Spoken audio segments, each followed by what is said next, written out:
Bonjour à tous, j'espère que vous allez excellemment bien. Aujourd'hui, on se retrouve pour faire le débrief de la petite finale Argentine-Angleterre. Match qui permettait de savoir laquelle des deux équipes serait à la place du con. Parce que, de l'autre côté, la troisième place, c'est pas énormément gratifiant. C'est-à-dire que tu rates la grande finale. Et c'est toujours compliqué. Alors certes, tu finis sur une bonne note, ce qui est toujours bien ensuite pour progresser à l'avenir. Mais c'est vrai que tu te retrouves à la place de la troisième place, alors que tu voulais aller chercher la grande finale et que t'es pas passé loin, surtout du côté de l'Angleterre. N'hésitez pas à vous abonner à la chaîne, à réagir dans les commentaires, à mettre un pouce bleu, à partager la vidéo sur les réseaux sociaux, notamment auprès de vos proches, si vous pensez que ça peut les intéresser. Dans les commentaires, n'hésitez pas à me dire qui vous a plu, qui vous a déçu. EPS 2.0, c'est sur les plateformes de podcast Amazon, Deezer, Spotify, Google, TikTok, le débrief de la mi-temps, le débrief juste après la fin du match. Et puis si vous avez les moyens et que vous voulez soutenir mon travail, vous pouvez faire un super thanks. On commence tout de suite avec ce Argentine-Angleterre. C'était pas un match évident. Il y avait d'un côté l'Argentine qui se retrouve là presque vraiment par surprise parce que c'est quand même une équipe qui est sortie vraiment limite des phases de poule. Il a fallu battre le Japon, c'était le vrai huitième de finale. Derrière, il y a ce match face au Pays de Galles où ils sont totalement dominés pendant 30 minutes. Ils arrivent à inverser la tendance en fin de match. Ils se retrouvent face à la Nouvelle-Zélande, mais ils n'existent pas du tout face à la Nouvelle-Zélande par rapport à l'Angleterre. Mais l'avantage pour les Argentins, c'est que par rapport aux Anglais, ils n'avaient pas touché du doigt ce rêve. Et donc, pour se remobiliser pour cette petite finale, c'était plus simple. Pour l'Angleterre, c'était pas évident, parce que c'est vrai qu'ils sont passés tellement proches d'une finale de Coupe du Monde, qui aurait été vraiment, là aussi, la grosse surprise quand même, encore plus que d'aller en demi-finale, que c'est vrai que tu te dis, ils sont vraiment passés pas loin, ça s'est joué à 10 minutes près, quoi. Vraiment, sur la fin de la rencontre où les Sud-Africains ont accéléré, sur aussi cette pénalité qui pour moi n'était pas justifiée sur la mêlée. Et donc, c'est vrai que tu peux avoir un goût vraiment amer. En plus, avec quelques joueurs qui étaient un petit peu fatigués du côté des Anglais, donc ils étaient obligés de faire tourner, même s'ils ont un effectif qui est plutôt pléthorique, surtout très homogène. Mais je me disais, ça va peut-être être compliqué pour les Anglais de se remettre dedans. Eh ben non, ils ont réussi à s'en sortir, tout simplement parce que ils ont marqué des points tout de suite.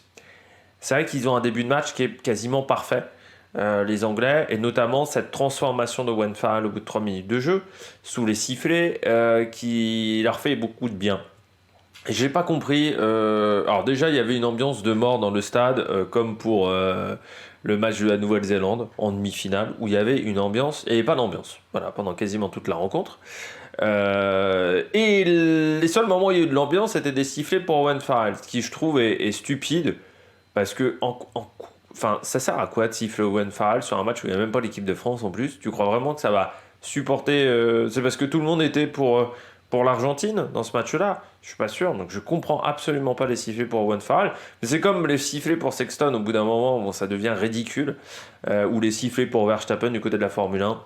Je vois pas quel est l'intérêt des gens qui soufflent Owen Farrell, et ça donne une mauvaise image de la France du rugby. Encore, hein. C'est un petit peu tristoun, cette affaire-là.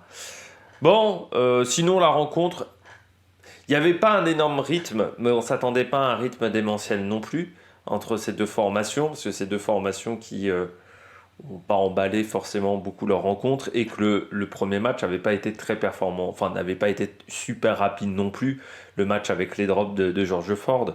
On savait que ça allait être plutôt un match, je m'attendais même à un match en première mi-temps plus fermé que ça, mais les Argentins se sont un petit peu ratés, donc je pense que les Argentins perdent le match en première mi-temps, ce qui se retrouve à avoir du retard assez vite, même si Bofelli les remet dans le match.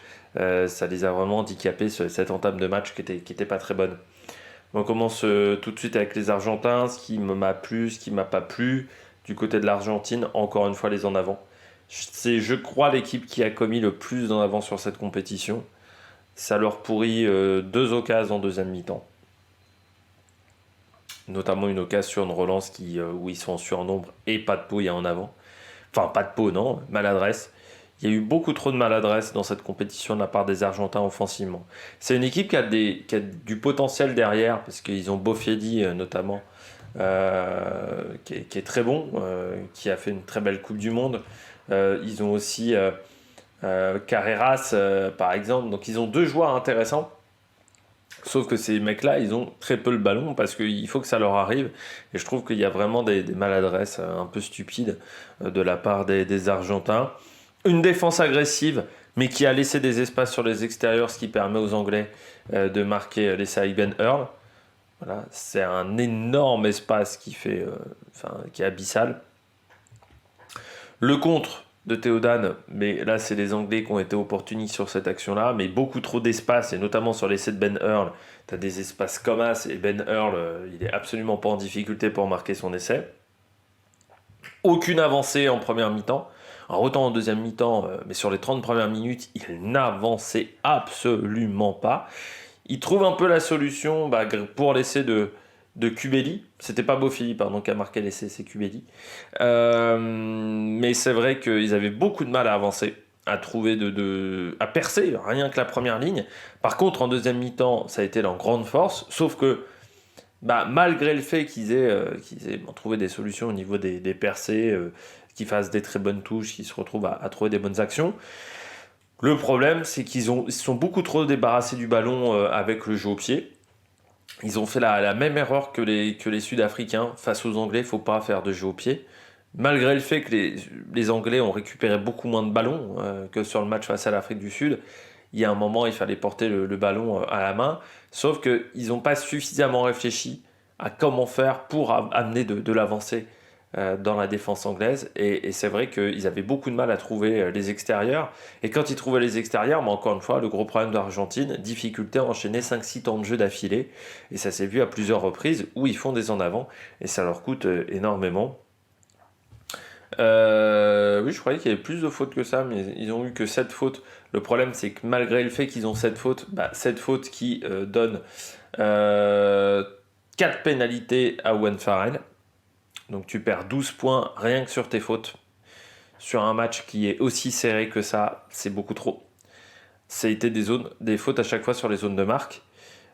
Pourtant, les Anglais font une faute de plus, mais sur des endroits un peu moins dangereux. Et surtout, la dernière faute, par exemple, des Anglais, elle est totalement décentrée, donc très dur à transformer pour Nicolas Sanchez. Donc c'est dommage de faire ces fautes-là importantes dans des zones de marque. Et puis ce problème d'avancer pendant cette rencontre, c'est dommage parce que quand ils ont réussi à enclencher, quand ils ont réussi à mettre de la vitesse, c'était pas mal, sauf qu'ils le font sur 3 à 4 temps de jeu, au-delà ça devient compliqué. Et on voit que sur les 2 essais, on est sur des actions qui sont très courtes, que ça soit Carreras ou Cubelli. On n'est pas sur des actions à 15 temps de jeu, ce qui n'est pas capable de faire la France, l'Irlande, les nations un peu meilleures. Eux, ou même les Fidji sont capables de le faire. Eux, ils n'ont pas été en capacité de le faire, les Argentins. C'est ce qui leur coûte le premier match. Parce que le premier match, le fait qu'ils marquent que 3 points, c'est à cause des en avant. C'est ce qui leur coûte également cette victoire face à l'Angleterre. Du côté de l'Angleterre, le jeu au pied de pression qui a été vraiment formidable de la part des Anglais. L'efficacité offensive. Ils ne font que mettre avec le ballon porté, ils ne sont qu'à 282 contre 421 pour l'équipe d'Argentine. Donc normalement, l'Argentine a beaucoup plus porté le ballon, donc le score devrait plutôt être à l'avantage de l'Argentine, surtout que 282 mètres, c'est vraiment pas beaucoup pour l'Angleterre. Pour cette Coupe du Monde, il y a beaucoup d'équipes qui n'ont fait que 282 mètres. C'était par exemple la Nadibi, qui était à ce niveau-là. Pour vous dire vraiment qu'ils ont eu beaucoup de mal à avancer le ballon en main. Pas besoin, ils avaient le jeu au pied. Ce jeu au pied de pression qui a fait beaucoup de mal aux Argentins, qui a fait énormément de fois reculer les Argentins. Et après, 282 mètres, 26 points marqués, énorme efficacité de Owen Farrell déjà au pied. Ils ne sont pas rentrés 50 fois dans les 22 mètres. Mais par contre, à chaque fois qu'ils sont rentrés, quasiment, ils ont marqué. Ils ont dû rentrer, je dirais, 3-4 fois dans les 22. Vraiment, ça leur colle 2 essais et une pénalité de Owen Farrell. Je crois qu'il y a une fois où ça n'a rien donné. Où ça a donné une faute pour l'Argentine. Ce qui montre l'efficacité, c'est-à-dire sur les quelques actions offensives, ils ont été dangereux. Parce que ça reste propre. Alors oui, c'est pas flamboyant ce que propose l'Angleterre, c'est pas foufou. Mais face à la défense argentine, ça suffisait. Parce qu'ils savent jouer propre. Eux, ils savent enchaîner les temps de jeu, même si c'est pour pas faire du jeu extrêmement flamboyant. Et leur jeu au pied est tellement précis qu'ils arrivent quand même à mettre en difficulté beaucoup d'équipes, même si parfois il y a une surutilisation un petit peu du jeu au pied, ce qui fait qu'ils sont à combien de jeux au pied? Total de coups de pied 45. Quoi. Je crois que pendant toute la compétition, ils ont été au-delà des 40 avec le Pays de Galles, c'est les deux équipes qui ont le plus utilisé le coup de pied. Beaucoup de puissance en première mi-temps. La première ligne argentine en première mi-temps s'est fait concasser. Par contre, en deuxième mi-temps, ça a été un peu l'inverse. La première ligne remplaçante anglaise a eu plus de mal. La première ligne, il y a notamment une mêlée où sur la deuxième poussée, ils concassent les Argentins, mais alors qu'ils sont dans leurs 22 mètres, ils attendent, tu vois, ils attendent 10 secondes, et puis là, ils font la deuxième poussée. Alors les Argentins, ils ont reculé de 20 mètres à ce moment-là, et ils ont perdu, et ils se sont mis à la faute. Des soucis également sur la vitesse de la défense. Alors, dès que les Argentins ont mis du rythme, et ça je l'avais vu pareil quand les Sud-Africains ont mis un petit peu de vitesse, quand les Fidji avaient mis de la vitesse, ils avaient collé 2 essais quasiment coup sur coup. Dès que cette équipe anglaise se retrouve face à une équipe qui sait mettre de la vitesse, ça devient impossible. Mais vraiment impossible. C'est là où on peut être frustré parce que le France-Angleterre, ça aurait donné encore, je pense, une belle victoire de l'équipe de France en demi, mais il fallait pour ça battre l'Afrique du Sud. Des soucis aussi au niveau des plaquages. Alors certes, ils sont à 80% de réussite, mais ils en ont manqué quand même 34 et des plaquages importants. Donc ça, c'est un petit peu dommageable. Mais c'est aussi dû au fait que ils ont touché assez peu de fois le ballon. Je pense qu'en possession, possession sur l'ensemble du match. C'est plutôt à l'avantage en deuxième mi-temps des Argentins, parce qu'en première période, c'est les Anglais qui ont la possession 55-45, et en deuxième mi-temps, on est à 53-47. C'est pour vous dire qu'ils ont vraiment subi en deuxième mi-temps. C'est vrai qu'on peut dire que les rentrants argentins ont fait beaucoup de bien, autant les rentrants anglais ont eu beaucoup de mal. Je pense à un Danny Kerr, je pense à un George Ford, qui n'ont pas apporté grand-chose dans ce match. La gestion du temps sur les 10 dernières minutes, je l'avais dit, hein, il n'y a que face à l'Afrique du Sud et encore ils avaient géré quand même pendant la 60e et la 70e, ils craquent ensuite derrière, mais c'est vrai que face aux Fidji par exemple, ils avaient fait ça. Face aux Samoa, je crois aussi, ils avaient très très bien géré sur la fin de match, quand ils gagnent d'un point. C'est vraiment un secteur où ils sont très doués pour gérer le temps, pour faire tourner le chronomètre, pour faire rejouer des mêlées. Voilà, ils ont été très très bons dans ce domaine-là.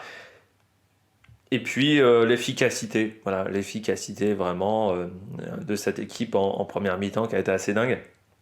Par contre, ce que j'ai pas trop aimé, c'est un peu ce refus de jouer à partir de la 55e minute. Alors c'est bien de gérer le chrono, mais ils ont quand même presque refusé l'obstacle en deuxième mi-temps. Et ça, c'est un petit peu dommageable. Bon, du côté de l'Argentine, les joueurs du match, Jamie Kramer. C'est même pas lui qui a le plus de plaquage. Non, c'est même pas lui. Lui, c'est Underhill, qui en a 24. Ouais, mais il a apporté énormément dans le match, hein, Kramer. Son cuir chevelu s'en souviendra. Et en première mi-temps, il sauve un petit peu la patrie, qui est à certains moments dans des situations un petit peu complexes. Donc voilà, bon match de Kramer.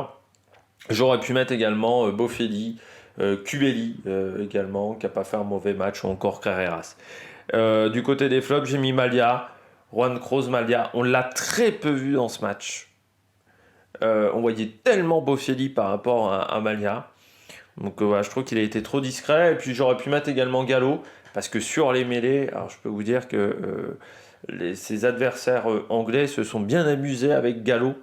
Et comme il n'apporte pas grand chose dans le jeu, si en plus en mêlée il n'est pas très bon, c'est un petit peu difficile. Du côté de l'Angleterre, j'ai mis en plus Farrell.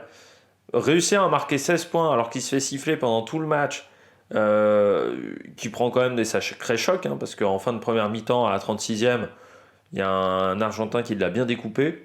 Chapeau. Et puis j'aurais pu mettre également Itoje, j'aurais pu mettre également Théodane, qui marque l'essai opportuniste sur le contre du jeu au pied argentin, mais qui je trouve a fait plutôt une belle rencontre. À part, il a juste raté une touche à un moment, mais sinon il fait un bon match. Théodane, j'ai bien aimé ce qu'il a apporté. En flop, j'ai mis Arundel. Trop discret là aussi, hein. Je parlais de Malia, mais c'est vrai que par rapport à Marchand Stewart, ou encore Marcus Smith, on ne l'a quasiment pas vu à Roundel. Ça te rend compte. C'est un petit peu dommage. Bon, bah ce soir, la finale, Afrique du Sud, Nouvelle-Zélande. Moi, je parie sur une victoire de la Nouvelle-Zélande. Voilà.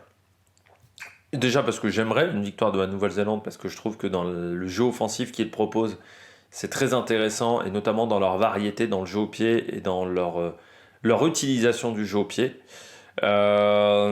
Et je trouve qu'ils ont très bien géré leur compétition et sont vraiment montés en puissance au fur et à mesure de la compétition. Et ça, j'ai bien aimé.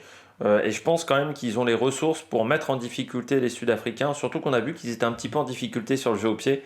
Et ça, les Néo-Zélandais, je pense qu'ils vont en profiter, même s'il y aura le retour de Pollard. Et ça, c'est déjà une bonne nouvelle de remettre Pollard. Après, j'aurais aimé également un duo Pollard-de Klerk dans cette finale. Normalement, il ne devrait pas y avoir de Klerk titulaire. J'espère que vous avez aimé cette vidéo. Si vous avez aimé cette vidéo, n'hésitez pas à vous abonner à la chaîne, à réagir dans les commentaires, à mettre un pouce bleu. Et puis nous, on se retrouve pour de nouvelles aventures sur la Mec Production. Ciao, ciao!